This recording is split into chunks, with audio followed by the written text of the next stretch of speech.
Nima uchun lo'lilar gigiyenaga rioya qilishmasalar ham ularni hech qachon kasal holatda ko'rmaymiz? Buni bir misol tariqasida ko'rib chiqamiz. Magazinga kirdingiz, sabzi sotib olmoqchisiz.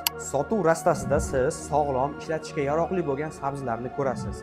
Eskilarini yoki chiriganlarini do'kon xodimlari doimiy ravishda tozalab, filtrlab turadi. Natijada sizga yaroqsizlari ko'rinmaydi.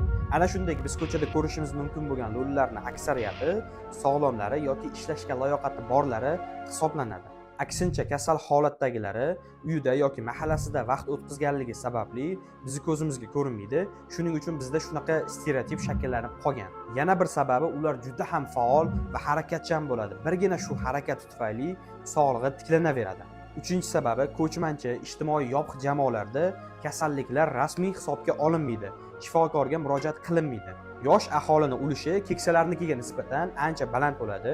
Tabiiyki yoshlar keksalarga nisbatan ancha sog'lom va immuniteti yaxshiroq bo'ladi. Ma'lumotlarga qaraganda bu xalqlarda bolalarda va keksalarda erta o'lim juda ham ko'p bo'ladi.